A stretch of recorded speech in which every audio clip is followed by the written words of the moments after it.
Chikaodili Jideofor, popularly known as Jolly Man, stepped out of his air-conditioned office building one sunny afternoon. Even in the scorching heat, his signature smile remained plastered across his face. At 32, he had built a successful import-export business from scratch, owned 3 warehouses in Lagos, and lived in a magnificent duplex in Lekki Phase 1. "Oga Jolly Man! Oga Jolly Man!" a street vendor called out, waving frantically.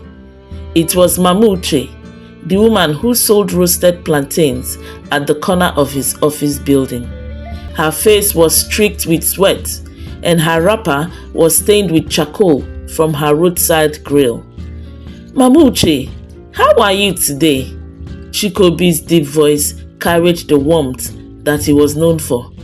"My oga, no vex, but my daughter's school fees." Before she could finish, Jolly Man had already pulled out his leather wallet, extracting several crisp naira notes. "Here, take 20,000 naira. Make sure that Uche stays in school." He handed her the money, his heart swelling at the sight of her tearful gratitude. "God will bless you, sir. You will never lack." Mama Uche's prayers followed him as he walked to his gleaming 2024 Lexus LX. The story of how he got his nickname was legendary in Lagos business circles. 7 years ago, when he was just starting his import-export business, he had encountered a group of area boys trying to extort money from a market woman near his first small office in Idumota. "See this woman face like a balomo wey never ripe. You must pay for selling your tomatoes here or else we go scatter the remaining tomato wey you carry," one of the boys had taunted, pushing the woman's tray of tomatoes.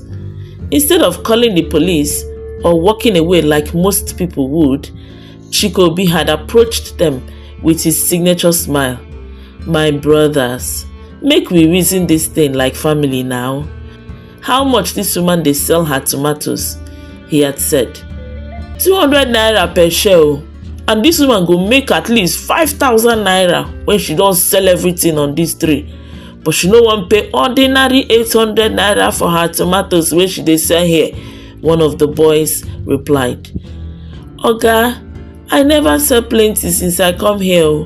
Na only 2 share wey I don sell. I don tell them to wait, make I sell small, and I go give them 300 naira because all my tomatoes wey dey here na 4,000 naira I go get when I sell everything. If I can't give them 800 naira, how I wan take buy another one tomorrow to sell? Because na my game be that," the woman had replied tearfully. Without giving it a second thought, Chikaodili had pulled out 10,000 naira from his wallet and gave it to the woman, and then another 5,000 naira to the boys.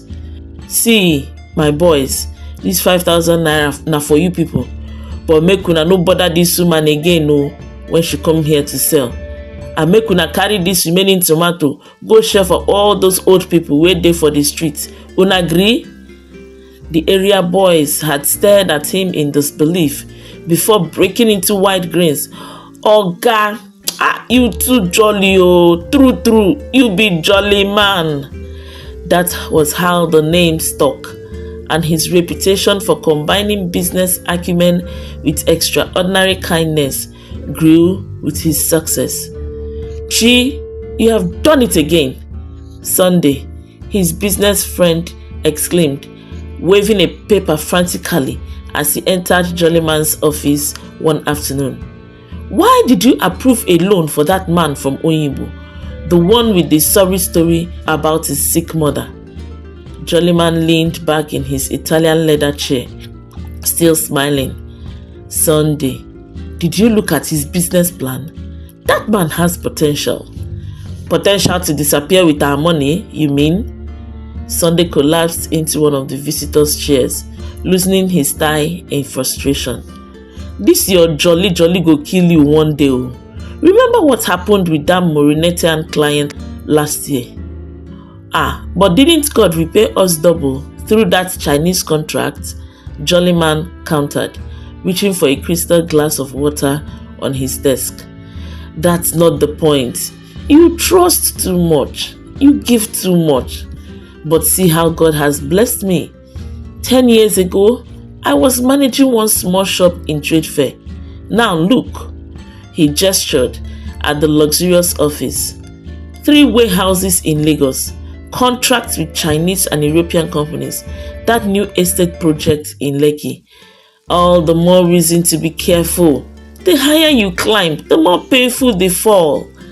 Jollyman rose from his desk and walked to a framed picture on the wall of himself as a young boy with his late parents in their village. My father died when I had nothing. My mother followed 3 years later.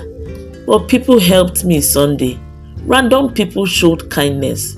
How can I not do the same? I just want you to be careful. Christmas is coming, and you know how people can be, especially in the village. But this is not the first time I'll be traveling to the village and helping people with what God has blessed me with. Don't worry about me, my friend. I hope you are preparing for Christmas too, and I will be expecting you in my village on the 26th for the special get-together I always host for my age grade.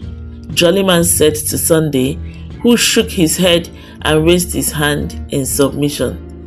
As Christmas approached, Jollyman was preparing for his annual trip to his village in Anambra State.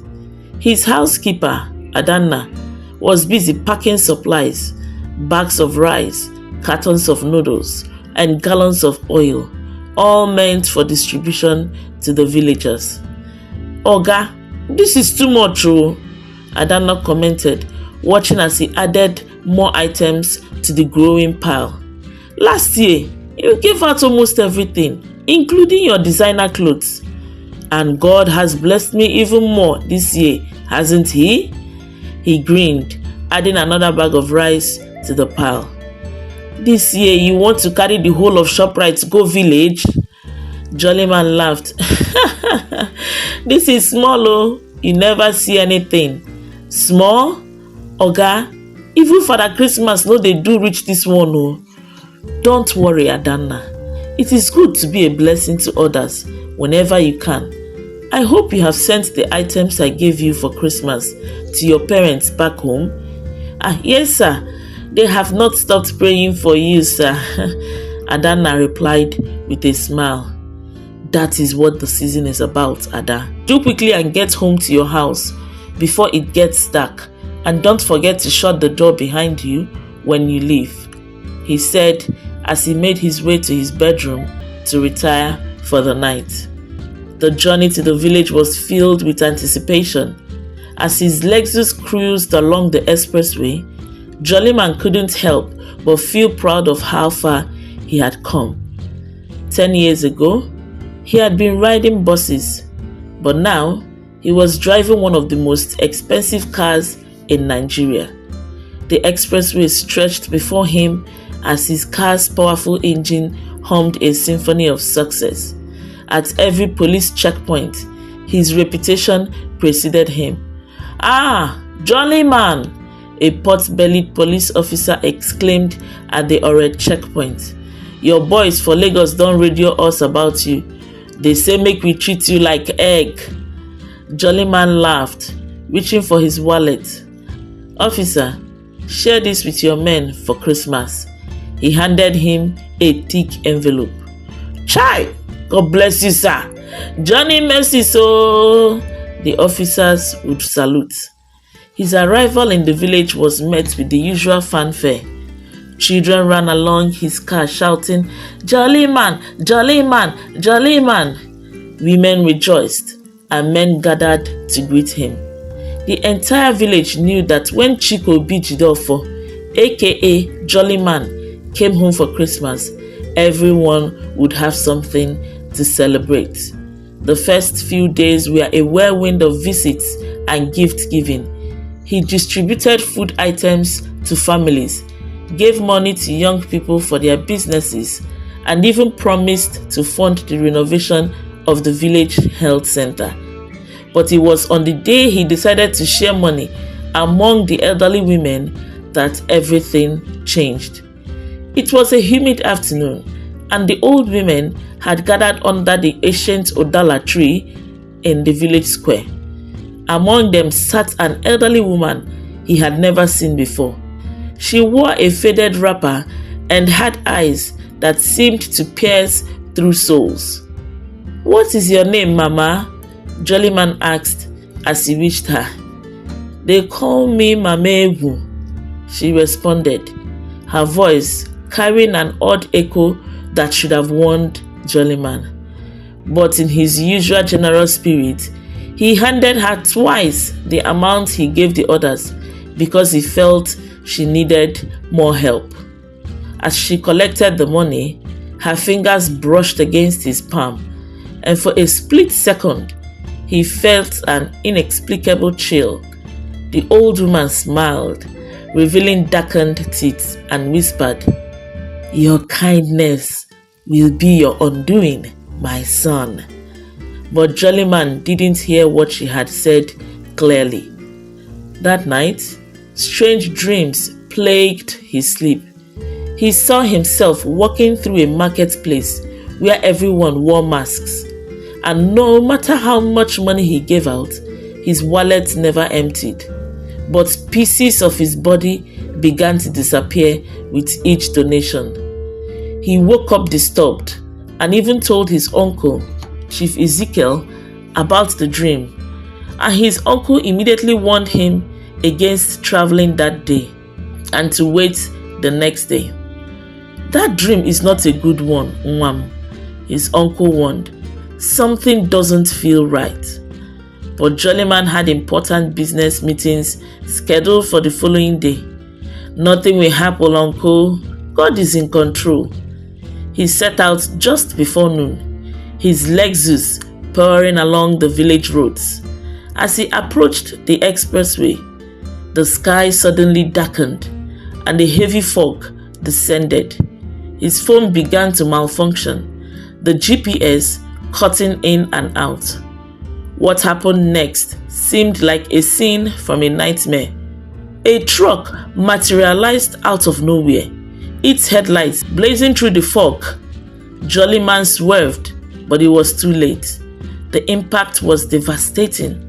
Metal crunched against metal, glass shattered, and the world spun violently. When he regained consciousness, he was in a hospital in Oka. His car was destroyed beyond repair, but miraculously, he had survived with only a broken leg and some cuts. However, this was just the beginning of his troubles. Over the next few months, everything began to fall apart. First, his warehouse in Apapa caught fire, destroying goods worth millions. Then, his biggest clients suddenly cancelled their contracts. His bank accounts began to drain mysteriously, and despite involving the police, no culprit could be found. His business associate, Sunday, tried to help, but even his resources were limited. "Chi, something is not normal about all this. Maybe you should see a prophet or something." But Jollyman, still holding on to his faith, refused. "It's just a bad business phase. It will pass." But it didn't pass. Instead, things got worse. He had to sell his house to pay debts. His cars went next. Finally, the man who had once given out money on the streets found himself begging on those same streets. The city that had once celebrated his success now barely noticed him as he sat at bus stops asking for help. Former friends crossed to the other side of the road when they saw him coming. His designer clothes had been replaced by worn-out shirts and trousers. It was one particular afternoon, as he sat begging near Obalande bus stop, that Pastor Humphrey found him. The pastor, a tall man with kind eyes, had been watching him for several days. "Brother, Your problem is not ordinary. The Lord has been showing me your case in prayers." Journeyman looked up, his once bright eyes now dulled by suffering. "Pastor, if you have come to preach, please, I need food more than words right now." The pastor smiled, helping him to his feet. "Come with me. The Lord sent me to help you." At first, Jollyman was skeptical, but something about Pastor Humphrey's demeanor gave him hope. The pastor took him to his church, a modest building in Yaba, and provided him with a small room in the church compound. The spiritual battle that followed was intense. Through prayers and fasting, Pastor Humphrey revealed that the money Jollyman had given to Mamegu had been used to initiate a covenant against him in the spiritual realm. "Your generosity was not the problem," Pastor Humphrey explained during one of their prayer sessions. "It was given without spiritual discretion that was the problem. Not everyone who appears needy is genuine." The deliverance lasted for weeks. Gradually, like a man emerging from a deep pit, Jollyman began to see improvements. A former business associate offered him a job. Small opportunities began to appear. Within a year, he had saved enough to rent a small apartment. In 2 years, he had started a new business, smaller than his previous empire, but stable. This time, he was wiser.